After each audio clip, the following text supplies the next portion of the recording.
Om Ajnana Timirandasya Gyananjana Salakaya Chakshur Militam Yena Tasmai Shri Gurave Namaha Shri Chaitanya Manobhishtam Stapitam Yena Bhutale Swayam Rupa Kadamayam Dadati Swapadantikam Vandeham Shri Guru Shri Yuta Parakamalam Shri Gurum Vaishnavamscha Shri Rupam Sagrajatam Sahagana Raghunatam Vitam Tam Sajivam Sadvaitam Sabadutam Prijana Saitam Krishna Chaitanya Devam Shri Radha Krishna Padan Sahagana Lalita Shiva Sakan Tvitamscha Hey Krishna Karna Sindhu Dinabando Jagatpate Gopesha Gopika Kanta Radha Kanta Namosute Tapta Kanchana Gorangi Radhe Vrindavaneshwari Prishubhanu Sita Devi Pranamami Hari Priye Vanchakapa Dhruvyastra Kripa Sinubhyevascha Patidanam Bhavanebhyo Vaishnavebhyo Namo Namaha Shri Krishna Chaitanya Pranityananda Shadvaita Gadadhar Shivasadi Gaur Bhaktivinoda Hare Krishna Krishna Krishna Hare Hare Hare Rama Rama Rama Hare Hare Om Namo Bhagavate Vasudevaya Om Namo Bhagavate Vasudevaya Om Namo Bhagavate Vasudevaya. So reading from the Bhagavad Gita as it is, chapter 14, the three modes of material nature, text number 19.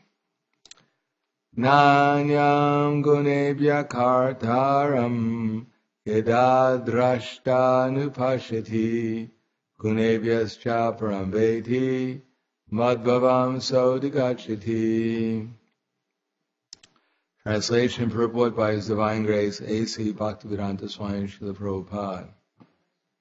When one properly sees that in all activities no other performer is at work than these three modes of nature, and he knows the Supreme Lord who is transcendental to all these modes, he attains my spiritual nature. Please repeat. When one properly sees that in all activities no other performer is at work than these three modes of nature, and he knows the Supreme Lord, who is transcendental to all these modes, he attains my spiritual nature. Purport. One can transcend all the activities of the modes of material nature simply by understanding them properly, by hearing from the proper souls. The real spiritual master is Krishna, and he is imparting this spiritual knowledge to Arjuna. Similarly, it is from those who are fully in Krishna consciousness that one has to learn the science of activities in terms of the modes of material nature. Otherwise, one's life will be misdirected. By the interaction of a bona fide spiritual master, a living entity can know of his spiritual position, his material body, his senses, how he is entrapped, how he is under the spell of the material modes of nature. He is helpless, being in the grip of these modes. But when he sees his real position, he can obtain to the transcendental platform, having the scope for spiritual life. Actually, the living entity is not the performer of different activities. He is forced to act because he is situated in a particular type of body, conducted by some particular mode of material nature. Unless one has the help of spiritual authority, he cannot understand in what position he is actually situated. With the association of a bona fide spiritual master, he can see his real position, and by such an understanding, he can become fixed in full Krishna consciousness. A man in Krishna consciousness is not controlled by the spell of the material modes of nature. It has already been stated in the 7th chapter that one who is surrendered to Krishna is relieved from the activities of material nature.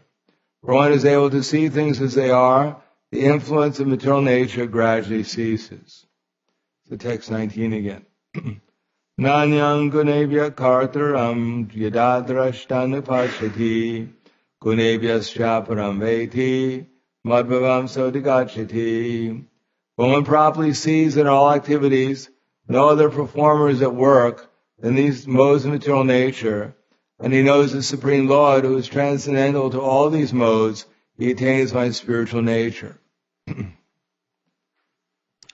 Om Vishnu Padaya Krishna Prasthaya Bhutaya Srimate Bhaktivedanta Swami Namane Namaste Saraswati Deve Gauravani Pracharane Nirvishesha Shnivadi Paskadyade Satarane.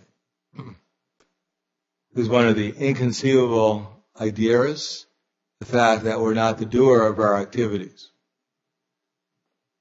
Think about that for a second. Although this idea is repeated many times in the Bhagavad Gita, in the 5th chapter, Krishna says, Naiva kinchit karomiti. Na eva kinchit at any time, not, na eva certainly, kinchit any time, karo, I am, karomiti, I am the doer. So not at any time are we the doer. Naiva kinchit karomi yukta manyata tattvavit. So one who's actually connected with the absolute truth, that's what he realizes.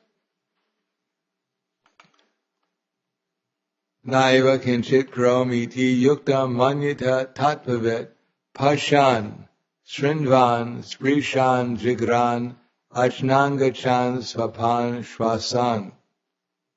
So even when we're seeing and touching and smelling and hearing, while eating, while breathing and sleeping, pralapan vishijan grinani mushani mushanapi indriyarndiyarteshu vartanta iti daryan.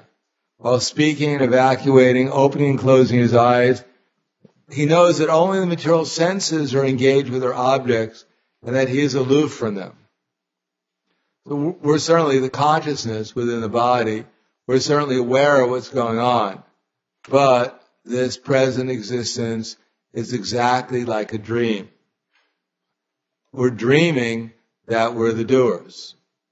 But actually we're only the observers and we're the experiencers. According to what our body and mind is doing, therefore we're getting a certain experience. But when we wake up, then we'll realize we're actually not the doer. Therefore it is also said, pravritim cha navritim cha, pravritim, prakasham cha pravritim cha moham eva cha pandava, dadveshti sampravritani na nivritani kangshiti, udasinadvar asino, gunayo na vichalyate, gunavartanti ityevam, Yobatishati nengate, samaduka sukasvasta, samalosras vakangshana, tulya priyapriyo diras, tulya mitrari pakshayo, sararamba prityagi gunakti taksushite. One who doesn't hate illumination, why would we hate illumination? One is not attached to illumination when it's present, nor longs for it when it's absent, who remains unaffected, unattached to the modes of nature, knowing well that they're active and that he's aloof from them. Who looks upon pebbles or stone or a piece of gold, all with the same, equally situated in praise and defamation, friends and enemies, who is equal in honor and dishonor, is said to have transcended the modes of material nature. In other words, one who remains tolerant in spite of the reactions of the modes of material nature. So that's the first sign of a self-realized person. He's not desiring to get out of his material situation, nor is he hankering for another material situation. Instead, he remains aloof. And in such aloofness, being unaffected, not bothered by the material circumstance, then one can easily think about Krishna. That's called the Brahmabhuta stage. Now we're thinking, it would be nice if we could change the situation. And we think about the past. The past wasn't as good as I wanted it to be. And we're hoping the future will be better than the past. And we're afraid it's going to be worse. That's modern, especially modern civilization. They're advertising, next year we're going to come out with something better. If the whole world doesn't become bankrupt, you might be able to buy it, whatever it is. So one side, everyone's fearful of what's going to happen. The other is they're hoping it's going to be better than it was in the past. But if one actually begins to become Krishna conscious, and what is Krishna consciousness? First of all, to get out of this idea that things in the future are going to be better. And that to lament, to stop lamenting that my life wasn't perfect in the past. No, there is no perfection in the past, in the material world, because it's just a dream. Just imagine thinking, I have to have a perfect dream tonight. What's the value of a perfect dream? It's just a dream. So what's the value of a perfect past? It's just a dream. And what will be the value of a perfect future? It'll only be a dream, a temporary dream. Kali Yuga will come and go, but then again, Satya Yuga, Treta Yuga, Dwapara Yuga, it's all just going to keep on coming and going. But we ourselves are spirit, and we're in a world simply a combination of material elements. It has nothing to do with us, except for the fact that we're dreaming of different combinations. Therefore, one has to develop detachment from this hoping against hope that things are going to be perfect in the future. And then one has to develop spiritual vision. If we have enough peace of mind to listen, then we can learn and see things properly. See that actually everyone is Krishna's servant. Now we're thinking there is someone higher and lower, but that's only due to their material circumstances. But actually we're not these circumstances. Therefore everyone is eternally the same. Unfortunately, in the material world, everyone's eternally asleep. Therefore, we're supposed to just wake up. That's our perfection. It doesn't matter if you were a multi-billionaire and you were dreaming that you were a poverty-stricken beggar in the street. What's the solution? Get a job in your dream and try to go on unemployment insurance in your dream? Try to withdraw some money out of your bank account in your dream? No, the solution is just to wake up. Then you find out that you're fabulously wealthy. Similarly, the soul is fabulously wealthy, but due to the fact it's dreaming as a poverty-stricken beggar, therefore it's having so many difficulties in its dream. So the solution is not to give the poor soul a loan. No, just to wake the soul up. So he can find out that he's fabulously rich. So our natural state is that we're fabulously in ecstasy, unlimited varieties of pleasure, and which goes on increasing forever. We're unlimitedly fortunate, but now because we're dreaming, we're poverty-stricken beggars, therefore we're lamenting and we're morose. And everyone has a solution to our problems. Unfortunately, the people who have a solution to our problems, they have as many problems as we have. Some person's writing a book, how to become a millionaire in 3 months. He himself can't pay the rent. So if he's writing some book to become a millionaire, why doesn't he at least pay the rent? Then we might appreciate the fact that he may have some information. Therefore, we should develop transcendental vision, try to see things properly, and then when we see things properly, we won't become confused by the material illusions that we're presently being covered by. When we see things properly, then we have scope for spiritual activities, and therefore we can begin to actually absorb the mind in Krishna consciousness without wasting time hankering after a better future and lamenting over our inability to achieve it in the past.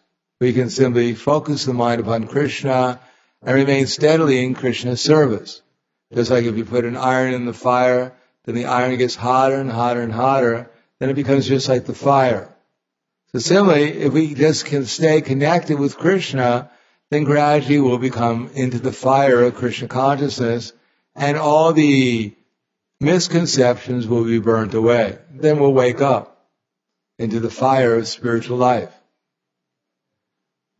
But the material nature is such that as soon as we forget Krishna, then we merge into the modes of nature, and our awareness becomes dulled by the influence of the illusory energy. And we forget who we actually are and what our purpose is. But if we can stay connected by hearing and develop transcendental vision, then we can walk around even without the books. Then in any circumstance, we can remain connected with Krishna. It is not that Krishna, he only appears sometimes in the temple, or sometimes magically or mysteriously he appears. No, he's always there in the heart. The super soul, he's in every atom. He's the one who's controlling everything that's going on. It's only due to our disconnection with him that we imagine something else is going on. We imagine we have some other destination other than to become Krishna's servant again. We think that there's something better in this world. Why become Krishna's servant? I can become the master. I can become something other than just a servant. I can become rich and famous and talented and so many different things. Why become a servant? You can become a servant anytime. Now let's try and figure out how to have a good time in the material world. And when we get old and worn out, we can't do anything else, then I'll become a servant. When I have nothing else I can do, then I'll surrender to Krishna. No, we should utilize this valuable opportunity to surrender to Krishna now, and by practice, then gradually we become free from all our misconceptions, all our mistaken ideas, and therefore Krishna says, Vihaya kamyak sarvam pumam charti nispriha niramo nirahankara sashanti madhigachiti. One who gives up all sense of Vihaya kamyak sarvan, all desires for material happiness, Pumam charti nispriha, who lives free from desire, who's given up all sense of false prestige and false sense of proprietorship, and is done with a false ego, he alone can achieve real peace. So in the spiritual world, there is nothing but loving exchanges. If we want to fight with our enemies here, if we want to make alliances to conquer the material nature, then we can't be in the right mood to enter into the spiritual world. There's nothing but loving exchanges going on there. And if we think, oh, that's too boring, I got a lot of things to do here, then that very mentality separates us from the spiritual world. The spiritual world is nothing but loving exchanges. And therefore, to see that here in the material world, beginning with the idea that we're simply here to please Krishna through his representatives, that attitude alone can help us advance in Krishna consciousness. That attitude of trying to please Krishna, according to how Krishna wants us to please him, then that is advancement. Everything else is just to help us come to that stage of getting into that mood of service to Krishna. And when we're in that mood of service to Krishna, when Krishna is pleased by that mood and reveals himself, then we can actually understand what Krishna consciousness means and what loving service to Krishna means. But in the meantime, in the absence of that mood at least we're trying to develop the service attitude. Because it's that service attitude by which Krishna is able to reveal himself, and by which someday or another, or sometime or another, we'll be able to enter into Krishna will reveal the proper mood for us, and then we'll understand that mood itself is happiness. The same service attitude, when it's dovetailed towards our temporary bodies and minds, simply is just varieties of endless suffering, trying to maintain our status quo and always fearful that somehow in the course of time, everything's going to be taken away. And then we don't know where we're going. Karshati, struggle. And if we serve Krishna, then the struggle will go away if we develop that service attitude. Then gradually then the struggle will go away, and our real identity will be revealed, and we won't have any more problems. Actually, we have no problems. We only think we have problems, but that's the biggest problem you can have. If you don't have any problems and you think you have a lot of problems. So we'll stop there. Thank you. Any questions?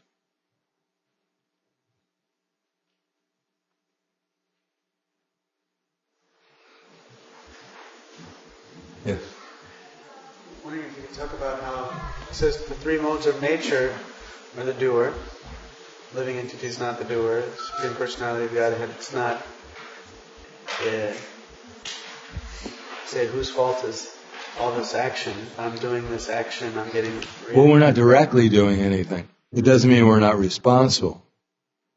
Just like you may have a big machine, nothing happens unless you push the button.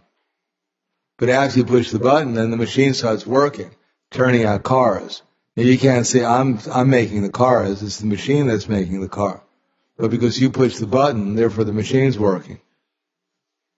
So because we're desiring, and Krishna is sensing that desire, just like one can understand the flavor of a flower by smelling it, since Krishna understands our desire, he arranges the material nature in order to fulfill our desires according to what we deserve. And there's different varieties of desire. There's thinking that we've gotten this body with the mind, and it has different levels of desiring the body itself and the mind. Namely thinking and feeling and willing. So when we dovetail our consciousness, our desires, with the material consciousness, then we become responsible for whatever the body does.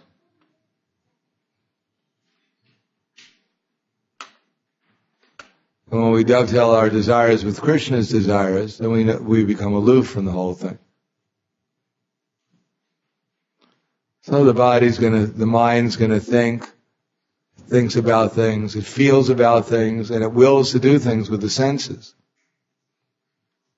There's all impulses arising out of the modes of nature. When the soul remains aloof from those things, and instead thinks consciously what to do to please Krishna, then he no longer becomes responsible for his activities. Sarva karmani manasa sanyasyasi sukambasi naiva dvare pare dehi naiva kuravana karya. When the body soul mentally renounces all activities and controls his nature, he lives happily in the city of 9 gates, neither causing action, neither working nor causing action to be done. So we have to consciously think that what I'm doing to please Krishna, and therefore whatever happens, we don't take the credit for it. We just continuously try to act as a servant of Krishna, as his instrument, and that's our reward. That's how we'll get Krishna's association. The reward is not the results of our activities. The reward is become Krishna conscious.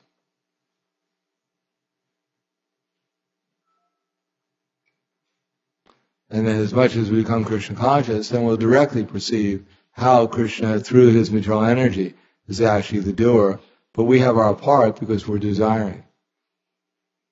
Spiritual world is nothing but desire going on. Loving desire to please Krishna. That's all. Just by those desires, everything goes on. And here, by our desire, Krishna is making so many arrangements through his material energy. So everything's based on desire. The spiritual world is loving desire. You hear it's also loving, but for the wrong thing. For dead material energy. Trying to build a better material world. And then it gets annihilated, and then we start all over again. Like that Sisyphus, I think. He was cursed. He was put into the bottom of a big hole, and he had to hold up this huge rock.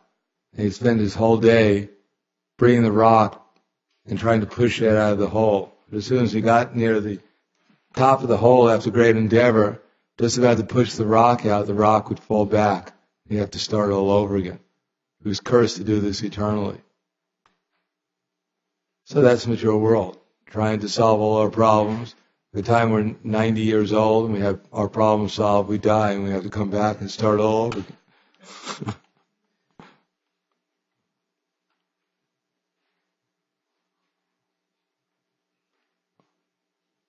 Just imagine you're a big professor at a university and everyone's writing, whatever you say they're writing down, and you're interviewed by all the major newspapers and everyone wants to get your autograph. And then you die, and have a heart attack, and you come back as a mouse at the university. And your pet cat is trying to eat you.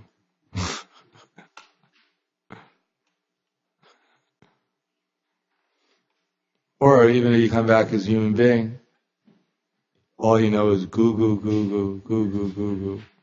You have to start in the first grade again, kindergarten, finger painting.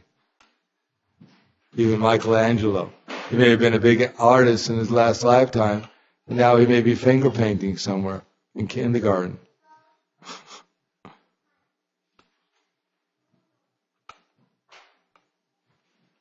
Yes. Either way, based on your desire, you're basically, we're always a puppet. If you're desiring materially, then you're a puppet of material energy, the world of material nature, and if you're desiring Krishna directly. Yeah, then you become an instrument for Krishna. So either we're under the internal energy or the external energy, or a combination of both.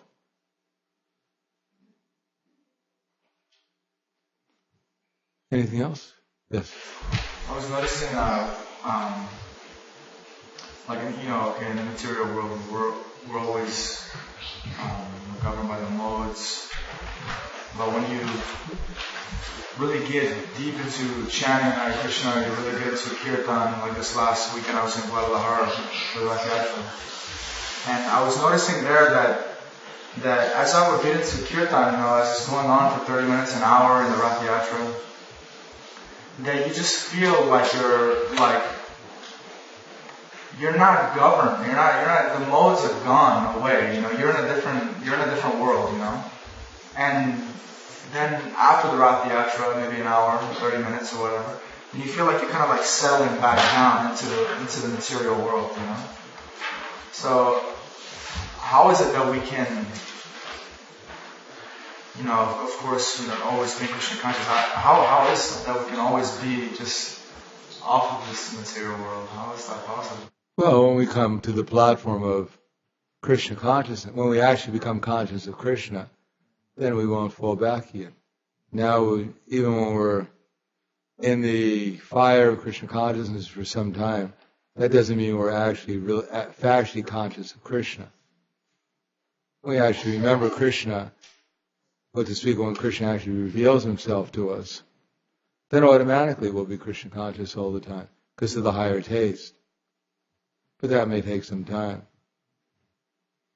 A few clouds of manarthas and aparads have to go away.